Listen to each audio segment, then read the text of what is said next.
Can we get the recording going? How you been? I've been doing really well. Good, good. It's been a minute. It has. I've been really, really busy at my full-time job. And it's Yeah. just been crazy. But I wanted to be here today, so made sure I jump on. Well, we are happy to have you. We're happy to Yeah. have you. Yeah, let's go ahead and go down the line right quick, and we'll actually start with you since you're already talking. All right. What's been going on? Oh man, it's been really good. I've had two closings since I talked to you, Oh, and nice. so that's Congrats. great. Those were ones that I'd been working with people for months and months. One for 6 months, the other one for about three, but finally got them places. One of them bought land, and now they want more land that's adjacent. So I'm working with the listing agent to get that locked down before it gets on sale to the world.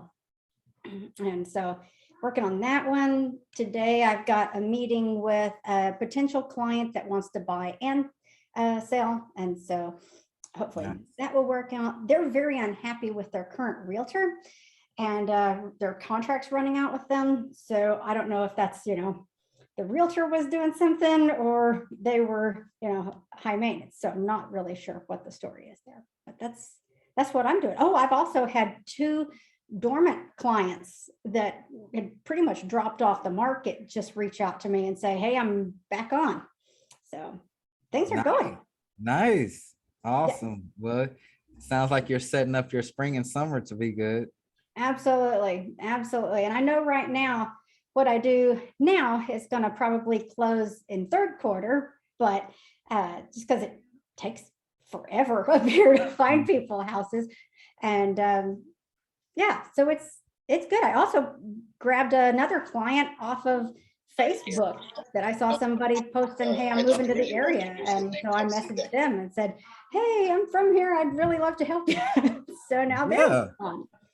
Oh, Yeah, so nice. it's going. I'm building up the clients now. I love it. I Yeah. love it. You're about to have that snowball effect. Yep, absolutely. Amazing. Amazing. Are you still on your same team that you're on? I am, yeah. Okay. Yeah, still with them. It's going good. And Cool. we'll we'll see how that continues to go. But they're they're supportive. It's like being on a team, but not, because the brokerage is so small Mhm. that it's uh, yeah, they kind of operate like a team, but not. So they're supportive of building your own brand as well within it. So Cool. Cool. that's where I'm at for now. I don't know if I'll stay there forever, but because Yeah. the commissions on EXP keep like trying to draw me over. I got you. I got you. But Well, it's nice to yeah. have somebody in person that I can text and go, what's the rule on this? I'm not really sure. Right, right. I got you. Yeah. Well, cool. I'm so happy for your successes. Um, Yeah. all right, Kiera, how you been? I was not expecting to be next, You were the first one but on. I know. I know. Okay. I am doing well. We have made a lot of progress since last week. I Good. actually have two people who I'm having to talk with today about possibly joining EXP. So that is good. I have about 4 listing appointments this upcoming 2 weeks. So very excited about that. And I actually just got my first lead from the Black on the Block event that I volunteer at. So I'm pretty Awesome. stoked. Awesome. So these four listing appointments that you have coming up, how are you getting those listing appointments? Straight referrals, my favorite way. I need to start cold calling, but I can't No, I bring mean myself to referrals do it. are great. Referrals are great. That's a big part of what we teach here. Getting your business to that place where you're getting mostly referrals. Yes, I love it. So do you know, or have you pointed out anything special that you did to get those referrals, or I mean, were you reaching out? Were you marketing? How did they come Just about? just networking at the events like Cabo, things like that, and just meeting people. And when they have a referral in LA, they call me. Awesome. Awesome. I love it. Well, congratulations, Thank and you. kick button in those listing appointments. All right. Daniel, what's going on, sir? Hey, what's going on, guys? How's everybody doing? Good. How are you? Doing well, doing well. So today we have my teammates closing her first, so on the buyer side, her first deal. So Nice. excited for her. Yeah, definitely. It was new construction, so it took a while for her. But she's only been in the team for, I think she started at the end of November. So not too long. She's already done like 3 leases, and this is her first buying. So we kind of hung a little congratulations thing there. And so that's what's going on there. I have about 3 closings this month, which 28th, 31st, and my teammate is doing the one today. Then I have one for June. Been working on getting some contracts for April. Still very hopeful. We made a lot of offers. We made 2 pretty strong offers last week. Where we at right now? It's Monday, yeah, over the weekend. So hopefully those come through. There was one that is a conventional one that I'm trying to see if we can convert to conventional. She's really, like 10 points away from 700 credit score. So I might look for another lender that can do it to 680, which I thought you could do conventional 680. So if that does work out, then that one is hopefully for April as well. What else here? As far as, I guess the getting leads and all that, I mean, I'm doing pretty good. I'm still getting referrals. I'm not really doing too much, what do you call it, like online marketing or anything like that. I did a few ads. One of my title companies, they have the business developers that kind of work with the title companies. He kind of threw me out an idea that he's been doing with another agent as far as the Facebook's ads go, which I thought was a pretty good idea. It's basically you do like a short little 15-second video and you get the information really from her. And then you do a learn more button, and hopefully that leads into some leads. I did do some Facebook ads for my home buyer workshop, and I did generate some leads through there. So actually I got like 6 or 7 of them. Oh, nice. But it does work, yeah. And I think I only spent I only did it for like I think 3 to 7 days, I think it was. So they were pretty good. And they were not as like cold calling, because we're doing some cold calling as well. Actually, I have my assistant. We sat down, did some kind of role playing. I did a few calls. She was like, "Hey, you do some first." I said, "All right, I'm gonna do some first. I'm gonna lead up and do some." So I did some calls, and then she did a call. It was funny because we were practicing, but we never practiced in Spanish. So somebody answered in Spanish, and we were kind of like, we know Spanish, of course, but we were just so caught up in our script in English that we kind of just froze. It was on speaker, and then we were like, we never practiced in Spanish. But then she kind of went through it. She's new to cold calling. It's not something that she does, and so I kind of gave her some scripts, gave her some YouTube videos to watch, and I did a few calls in front of her. So we're gonna try that out. But other than that, man, it's going pretty well. I think I think I've sold 2 last month, 3 this month, so a little shy on my goal, but I'm still hopeful that it's gonna kick up. Yeah, man, that's awesome. Were y'all recording those calls that y'all were making? No, we weren't. I was looking for a what do you call it? Some kind of app or something where I can record it. Because what we're doing is my teammate, she decided to do for sale by owner cold calls, and so she got the Redx. And so I said, okay, well, let's go ahead and print out the 2 communities that are selling often over here, Lakemont and Aliana. So I said, let's print out some at least 500 on each community, and let's have Isabel, which is my assistant, said, let's have her call just to get information, not to sell them anything, just give them a call, tell them that she works for HTX and that there's homes being sold in her community, and if there's anything we can do to help, and we'll send them some information. So she started doing that. But no, I was looking for an app or something. How do you record those calls? I guess you can just record on your phone, maybe. Well, what kind of computer are you using? I got the just the HP Okay. Windows 10, I think it is now, Windows 11. Okay. So I'm not sure what programs are on there, but what you can always do is open up a Zoom meeting and have running, and it could be a Zoom meeting that's just you in it, and push that record button. So that way you can record this cold calling y'all are doing. The reason why this is good is, for one, you can listen back at the calls and review the calls to see what you can say differently, or what kind of convinces someone, or how you're overcoming the objections, the delivery, all of that. But secondly, you can use that to train new people. So as you start to hire on new people, hey, watch these videos. This is going to be some live cold calling. That here's the script, listen to the delivery, listen to the types of responses, things like that. And when you're making these calls, have them on speakerphone so that the video picks them up too. And you can use that as training material for your team members.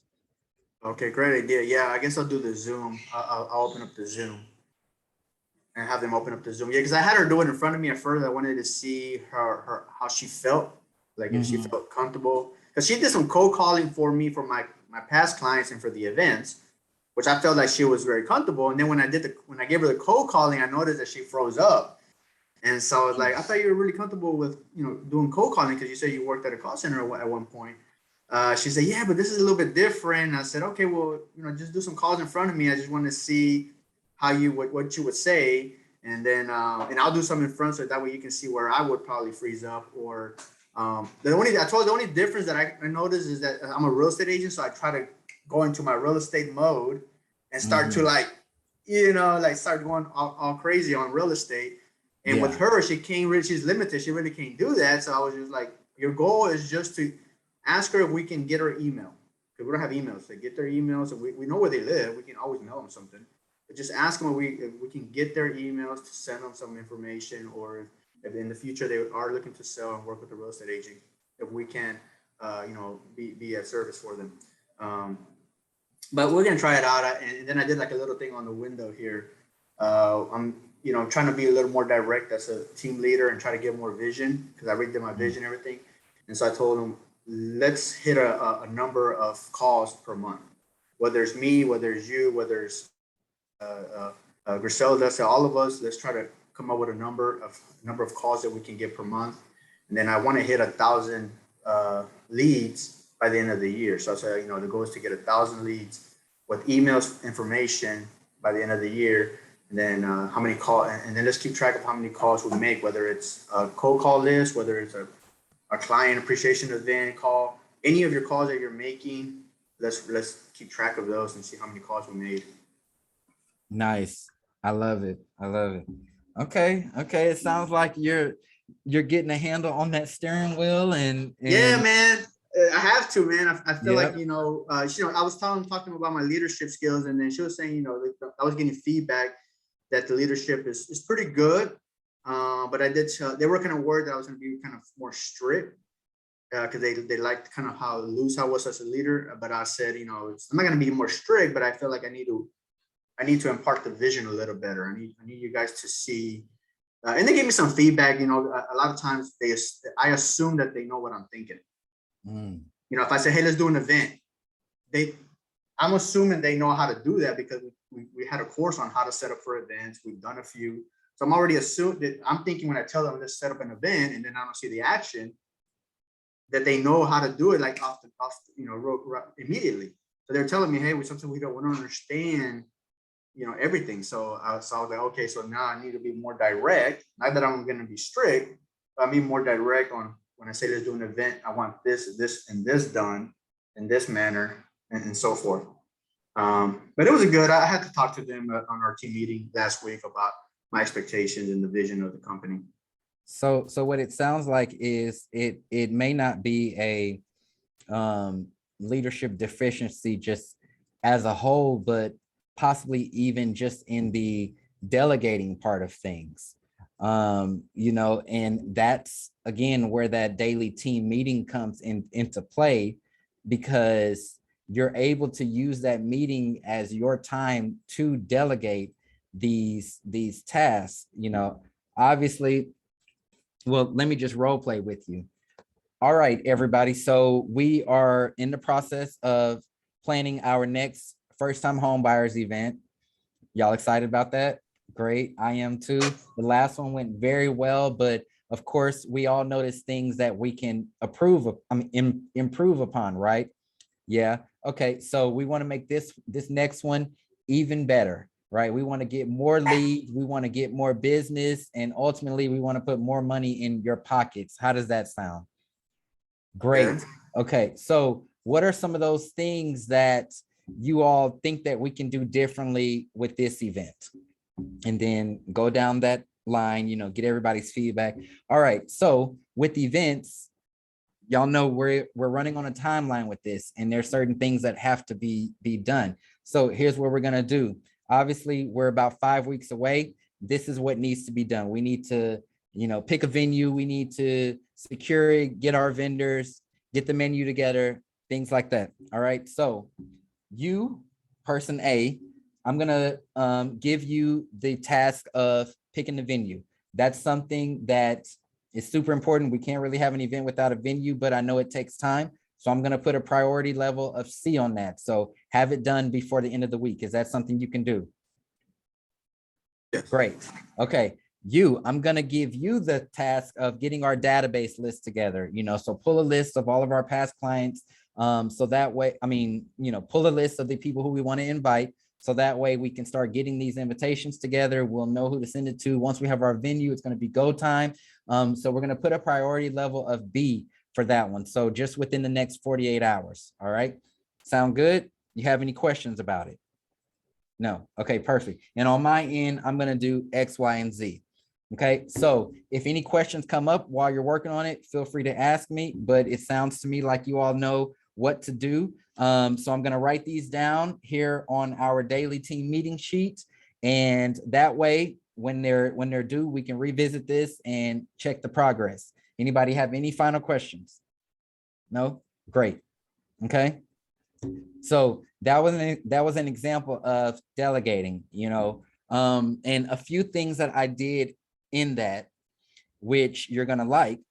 For one, I involved everybody. I made sure that we were all on the same page with what the goal was, right? We want to have another event. Okay. Now that event goal, obviously you're the team leader, it's going to bring referrals, it's going to bring leads, it's going to bring money, right? All of that, but it's important for them to know why you're doing this, why y'all are having this event. And I hit on a few different reasons. It's going to bring in more leads. Hey, all agents want more leads. It's going to bring in more business. All agents want more business. And ultimately, it's going to put more money in their pockets. Okay. Hitting on those things, like reading the room, who's in there, what's going to be important so that I can say something that's important to everybody, is going to get them, okay, I can see why this is important for me to do it. Now, when it comes to the planning, right? Okay, everybody, we were all involved with the last one, and I'm sure there are some things that we can do differently. Give me feedback, or what are those things that you would like to see at this event that maybe we didn't do on the last event? This is getting them invested, right? It's getting them invested in, oh yeah, now I get to put my ideas in there and I want to see this come to life. Okay, then moving over to what needs to be done in the delegating. It's not like here, you do this and don't talk to me till you finish, but it's more so they need to know what the task is, how to do it, how important it is, so what priority, and then when is that deadline? Okay. And I oftentimes ask several times, do you understand how to do it? Is there anything, that can prevent you from doing it? Do you need any help? Is a priority C, so having it done by the end of the week, is that enough time? So I'm getting yes. It's all good. Okay. So now, and this is how you want to do it all. So now when that time comes and you're expecting to see the work and it's not done, now you have something to reference back to. Well, you told me you knew how to do it. You told me that you didn't have any questions. You told me that by Friday was enough time to get it done. So now where was the disconnect? And now you're able to have that conversation, and it's not just like, oh, this person didn't do it, now I got to do it myself. So you're setting it up correctly the whole way, and your delivery is in a way of understanding to where they understand what needs to be done, but you're also getting that commitment that it will be done. Okay. So that's an example of how you can delegate things to them to make sure that things are getting done the right way. Okay, yeah, definitely.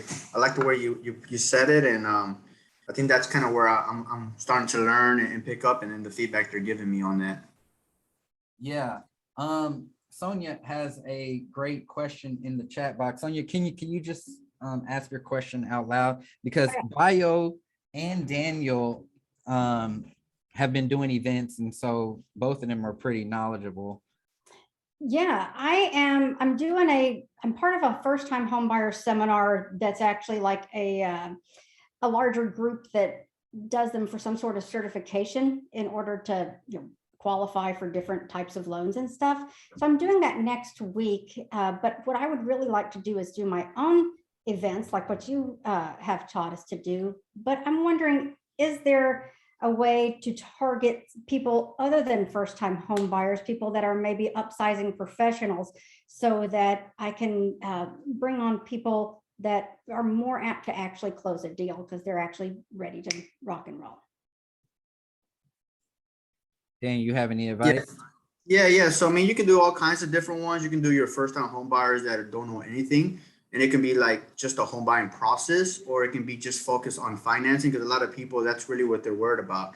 What kind of loans and what my credit score is. So you can get like a lender and a credit specialist.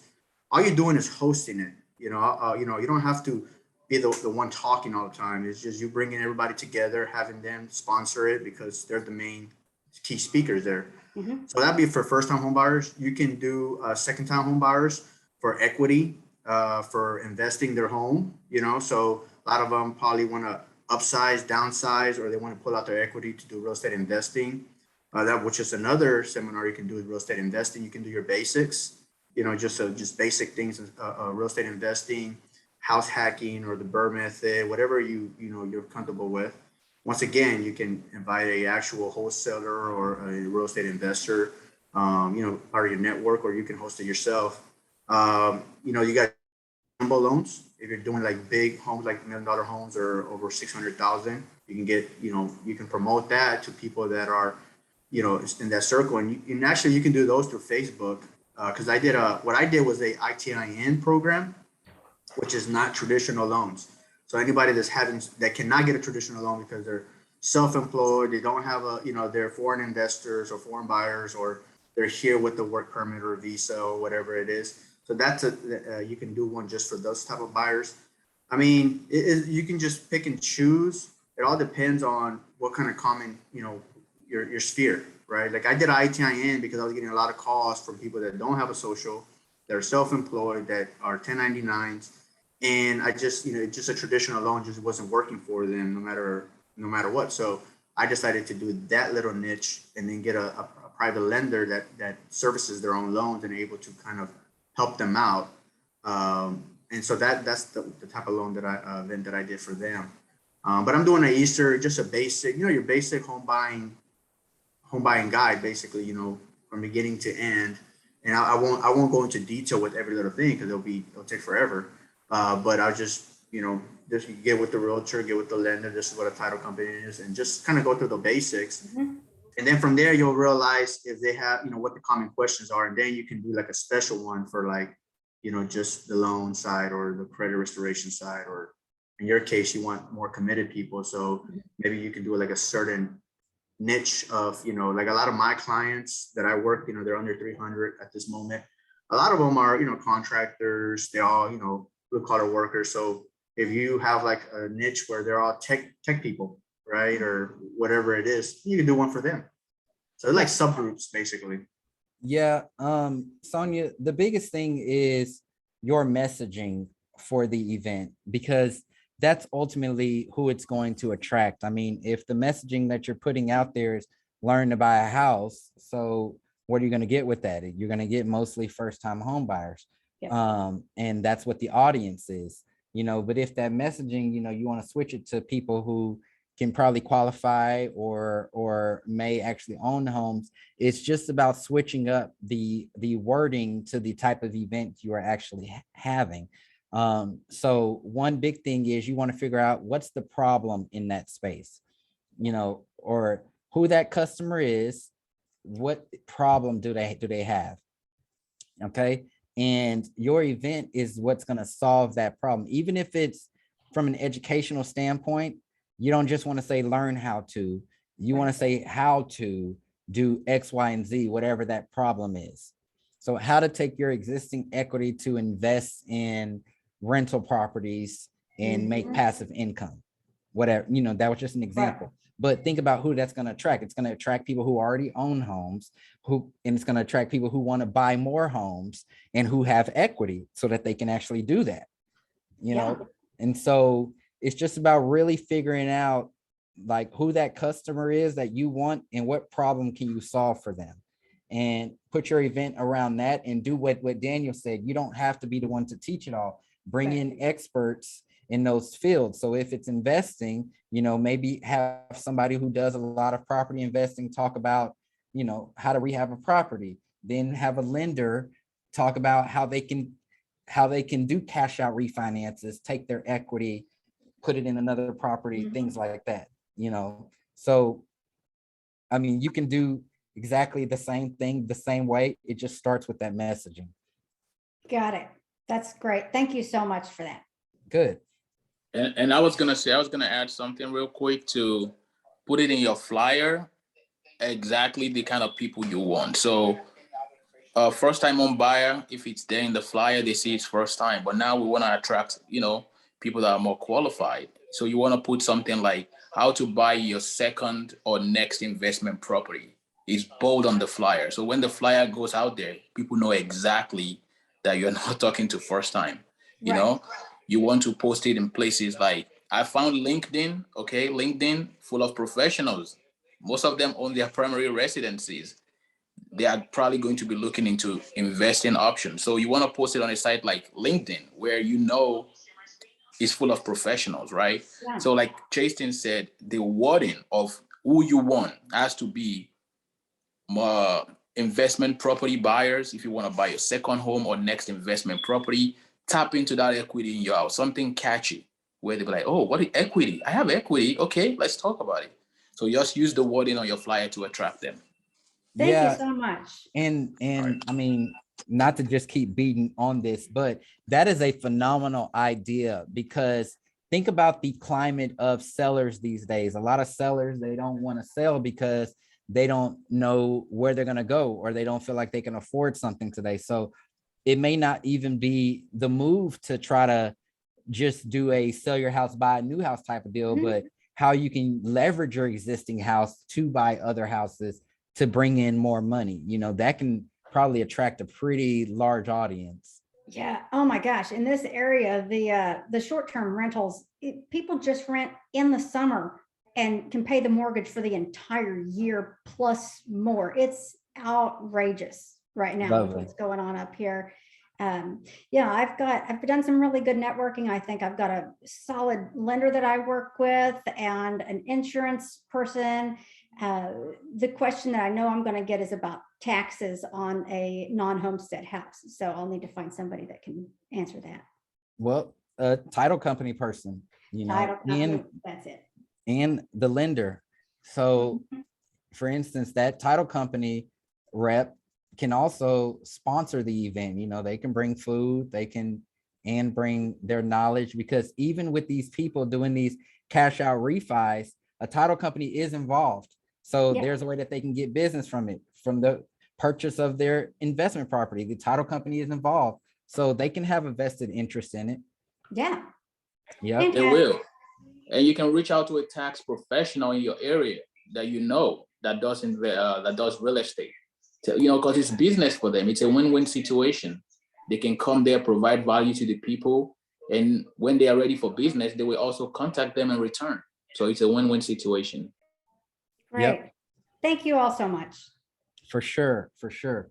All right, I want to get into today's lecture. We've been talking extensively on how to do your appointments, buyer appointments, listing appointments. Last week, we talked about how to make more money from your average real estate deal. So make more money outside of your commission and just the other avenues that are available there. Outside of just your 3, 4, 6%, whatever it is, but how you can really, I don't want to say milk the cow, but make every transaction worth more than just the commission. Today, I want to be sure and really zero in on your specific job. Okay, your specific job as a sales professional, as a team leader, as a business owner.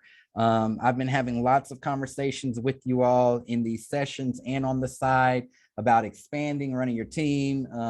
Daniel did a lot of talk earlier about being a leader, delegating, but I want to make sure that you all are clear on what your job is and how you should be set up for ultimate success.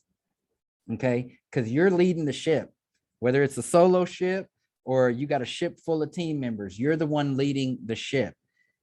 Oftentimes, however, when we're leading the ship, we do a lot of things on the fly, and then you can end up looking back or sitting in your bed at night asking yourself, what is my job? What is my actual role? What should I be focusing on? What should I be doing?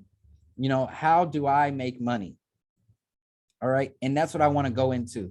Now, some of this stuff, it's going to be things that you've heard before. Why is that important?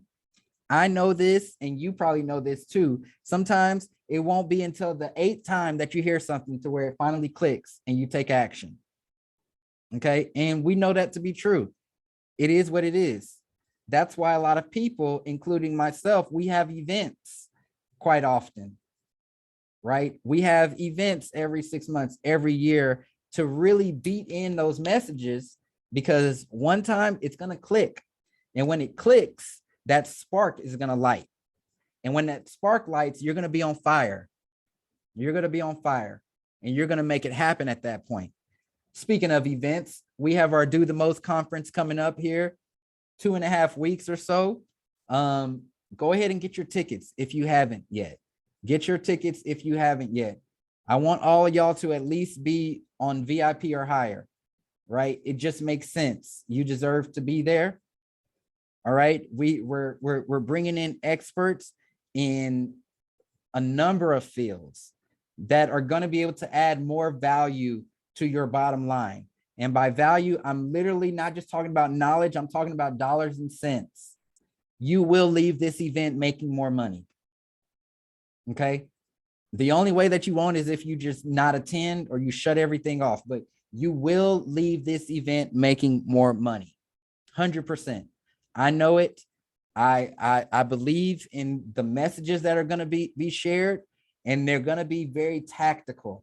Like y'all, some of the speakers have been sending me their PowerPoints, and I'm sitting here like, wow, you're going to be giving this stuff away at this event, and it's knowledge that I've paid a lot of money for myself that they're going to be giving at this event. Okay. It's 2 days at the end of the week, Thursday and Friday in Dallas. It will change your business. Let's talk about your business, your role. The most important thing in your toolbox as a business owner, especially having a real estate business, is your database. Is your database. Okay. I know that I will never be broke ever again in my life because of my database. Because of my database. Now, databases exist in a variety of places. Your Facebook is a database. Your LinkedIn is a database. Your phone book is a database. Obviously, your CRM is a database. Okay, and it's filled with people. It's filled with people. Those people are money. That is your money, right there, that database. Everything that I teach you in Power Unit is around making money from your database. And you have to really know the power of a database. What do salespeople spend most of their money and time on? What do new real estate agents want? They want leads. They want leads. People want leads and they invest money into getting leads. Where do your leads go? Your leads go into a database. Okay, your leads build a database. Once you have that database, you have money. I know any given day and time, I can pull a deal out of my phone book. I can pull a deal out of my phone book. I have people across all incomes in my phone book, high net worth people, people with just good average jobs that make more than the, standard minimum wage, more than the average American. I have previous clients. I can go out today and go into a property, start filming, right? Send that out to certain people in my phone. And I know that they would be interested in it, or they would know somebody who would be interested in it. And I can get a deal done. Okay. And you all have that power, but you have to know the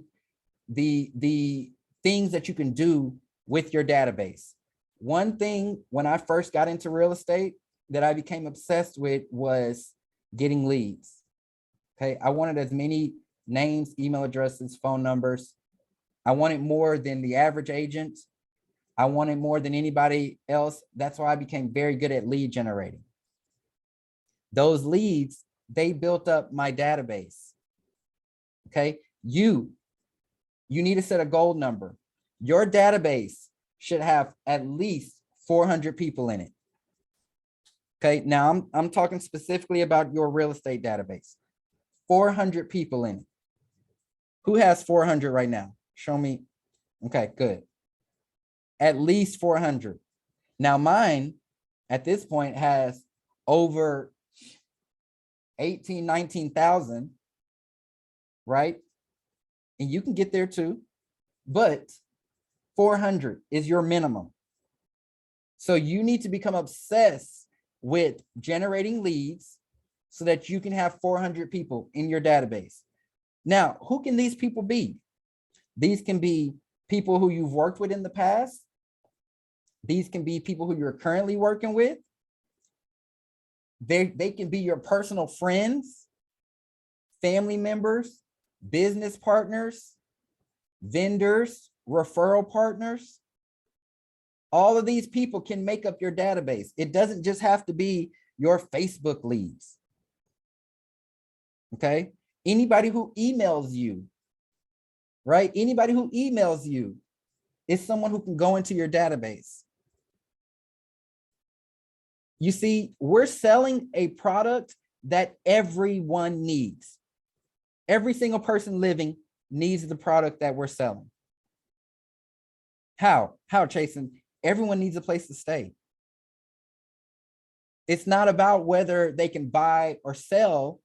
It's about giving them a place to stay, them having a place to stay. Okay, so we have a product that will never go extinct, that will never go out of style. It's not a trend, it's not a fad. It's literally something that everyone needs. So your database can include just about everyone. Just about everyone. Now, you are a business professional. You're a business professional. Your database, it needs to be housed in a software. Okay. You need a software. You need a CRM. Bottom line, point blank, you need a CRM. 400 people, it doesn't work well with the notebook method. I don't care how you've been doing it. You need a CRM. Now, think about this CRM, right? We're busy. We're running a business. A CRM is something that can work with you. It doesn't have to work against you. Don't think of it as, oh, it's doing more work. What is something that we do here in Power Unit every month? We mail out the letter of the heart. Have a CRM that you can push a button and it'll spit out labels for you. What's something that we do every day? We do Power Hour where we're calling a list. Have a CRM where you can push a button and it'll pull that list. Okay? Let this work with you, not against you, not just another task, right? But something that can make your life easier. Now, the people who are in your CRM, the people who are in your database, a name and a phone number is not enough. It's a start, but it's not enough for you to produce at the highest levels. So let me tell you what information you need to get on people. And this is another reason why I use the All About You form, because it captures this information. But you need, of course, their name and their spouse's name. I go as far as getting kids' names. Kids and pets, actually. That's why pets' names, it's on my All About You form. Okay, they're part of the family. I have 2 dogs. They're part of the family. Okay, you need their mailing address. Their mailing address. How are you going to mail them a gift or an invite to your event or your evidence of success if you don't have their mailing address? Get people's mailing address. You need their cell phone number. Of course, right? You need their cell phone number. You need their email address.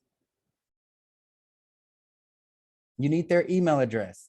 Now, something that I get from people, which I highly recommend this, is their place of employment. So where they work. Where they work. Now, for those companies, you know, that they probably just have one location, they can say, oh yeah, I work for Smith and Associates. You can just do a Google search, find the address for Smith and Associates. But you have those people who may work for, let's just say Dunkin' Donuts, where there's 100 of them all around. You want to know which one they work for.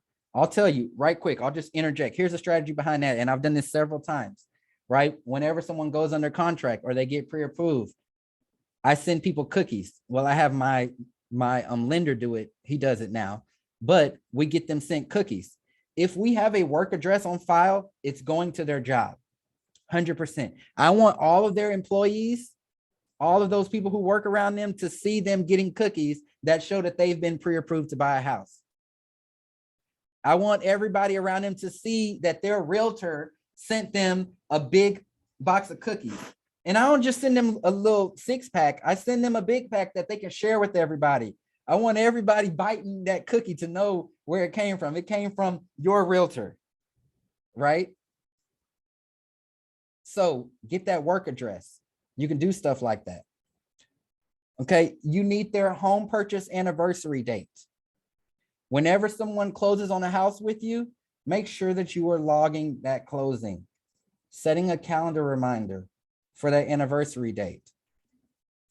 Y'all, it is a fact, 100% fact, that when people go around for their second and third purchases, they don't use the same realtor. Okay, they don't use the same realtor. Now, me saying that, they don't do that because they hate their realtor or they want to play the field. They simply do that because they don't know how to contact their realtor anymore. You know, what's that guy's name? What's that lady's name? Oh, she was so sweet. I don't even know if she's still in the business. That was so long ago. Y'all, there's a lot of people in my phone right now that I probably talked some great stuff with.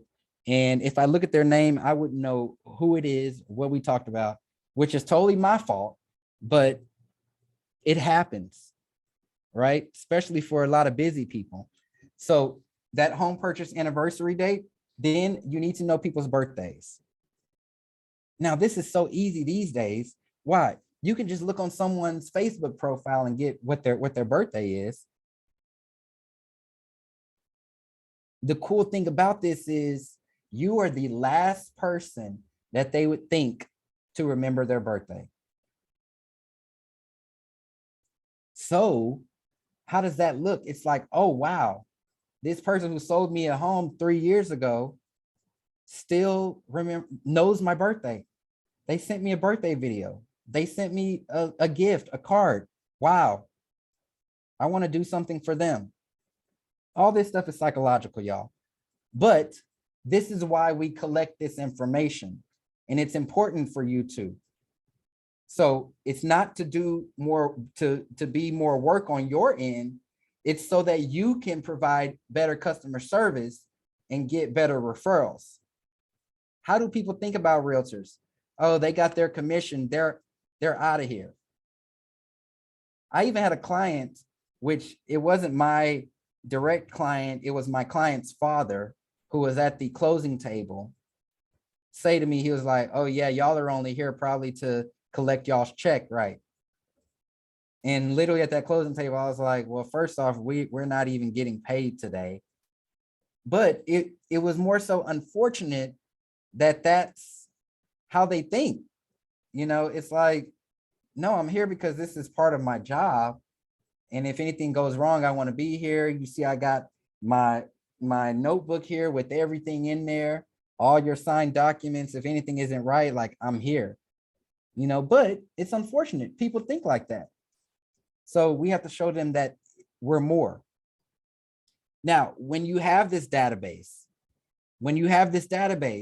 it's important for you to organize it. And if you have an assistant, this is what they can do. But every person in there needs to have a label. They need to have a label. Buyer, seller, referral partner, investor, business partner, family. That's just the first level. That's just the baseline labels. I like to go deep though. I like to go deep. I like to put where they came from. Facebook, LinkedIn, open house, networking event, referral. Where did this person come from? Next, I have tags for different situations. You know, first time buyer, bad credit, investment properties. Okay, high net worth. This isn't just about putting together a search for them. This is so I can help my marketing out. Think about this. Frame it in this type of example. Hey, I want to send out a mass email, or let's use Sonia's example. I want to send out a mass email to invite people to my event, but I only want people who fit this criteria. Now I can go into my CRM database software and say, hey, I want to only send to people who match the tag homeowner, high net worth, investor, yada, yada, yada. Okay, so I'm segmenting. I don't want to send it to everybody. It's not relevant to everybody. I want to be able to segment to those people who it's most important, who it will actually hit. Give y'all a little behind the scenes, techie side, geeky side of me, knowing how email marketing works. Your email address, when you start sending out mass emails, your email address has a score to it. They call it the spam score. How this spam score increases or decreases are based on what people do with your emails that you send them. So for one, do they even open them? Do they click on any links in your email? Do they go straight to trash? Okay. So when it comes down to, let's just say you send out an email calling all investors, well, that pops in my inbox. I know that I'm not an investor, so I don't open the email because you decided to send it to all 1,000 people when there was only 20 investors on your email list. Now your spam score is getting raised because you sent out this mass email, but only 20 people opened it.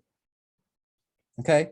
So I just wanted to tell y'all that little thing, but that's why it's important to have your list segmented to the people who it's most relevant to. Now, when you start marketing it, how do we market? Well, we have our letter of the heart, right? That gets sent out the first business day every month. Who does that letter of the heart get sent to? You should know that because you're going to be segmenting. Next, we have our evidence of success postcards. I know some of you have been farming lately. So you got your just listed, just sold, you got your testimonials, your neighborhood stats. Those get sent out once a month. Okay. Then you have your weekly calling.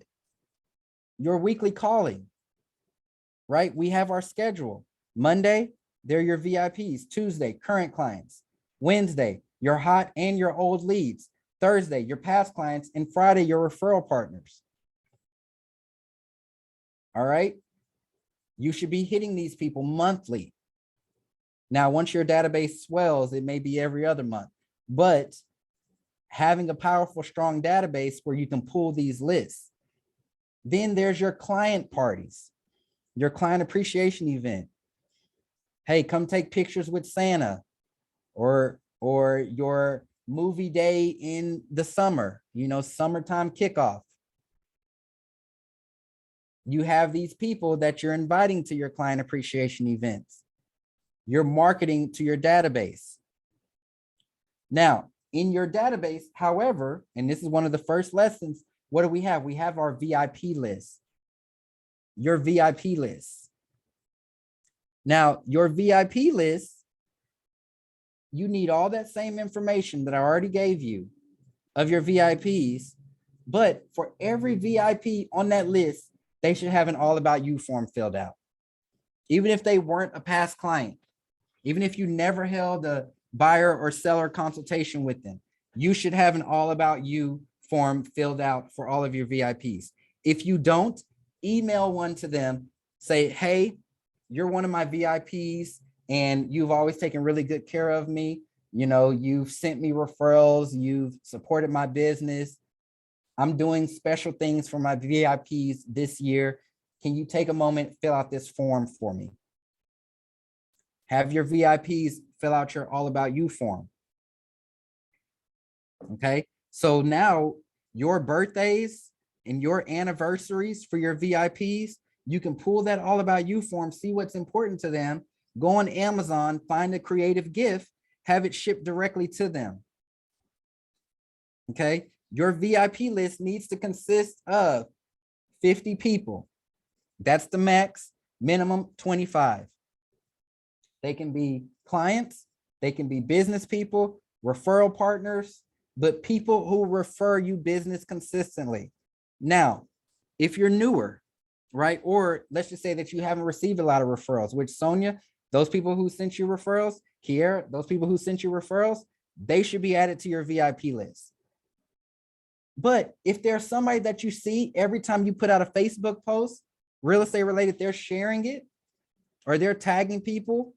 Or how about this? Have y'all had people who have tagged you in groups where someone is saying, hey, does anybody know a realtor? That's VIP right there. Okay, those people are supporting your business. So those VIPs, they should get your letter of the heart. They should get your evidence of success. You want to be having 6 meetings with your VIPs every year. Every year. So you could take them out for coffee or a quick lunch, whatever. They're your VIPs. These people are important to you. Treat them like VIPs.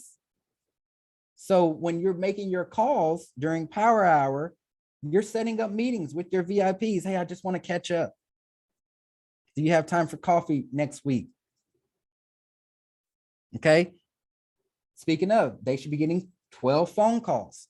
Why? Because you're calling them once a month during power hour. So your VIPs should be getting 12 phone calls a year. All right. They should be getting invitations to your client events. They should be getting invitations to your client events. And then you need to be having special VIP events, happy hour, just for your VIPs. This is just a, hey, thank you. Or you could do a dinner. If it's just a small group, do a dinner. Take them out somewhere nice. They should be on your birthday program. Okay, because you know their birthday. They filled out the All About You form. And then you should be calling them and sending them a card for their anniversary. This is your job. As you fill your business with assistants and buyer's agents and this and that, now your role switches to extracting money out of your database. Okay. Think about these lenders. Think about title companies. What do? They have lunches with people all day. Why do they do that? Because they're getting business. They're getting business. You can do the same following the system. Okay. The reason why Power Hour every day, I literally tell you who to call each day so that you can be out in the field, strengthening these relationships, getting referrals, getting people on your side. If you use this system and make it work, you will never have to pay for a lead. You won't have to pay for an ad. You will never not have any business. Okay. But it starts with your database. So grow it, 400 people minimum. Grow it and then work it. It does you no good just to have names and numbers there names and email addresses that you send mass emails to. Okay, but you don't need to do all this stuff with everybody. That's why we have your VIP list. That's why we have your past client list. That's why we have your referral partner list. Okay, those are the people that are going to grow your business. Help them. Help them. Help them help you. How about that? Okay. Do we have any questions? Any comments? Any takeaways, feedback? All right, cool. Use this information and make it work for you. All right. I'm here for y'all. Don't forget, get your Do the Most tickets, and I'll see y'all next week. All right. Make it a good one. Bye. Bye.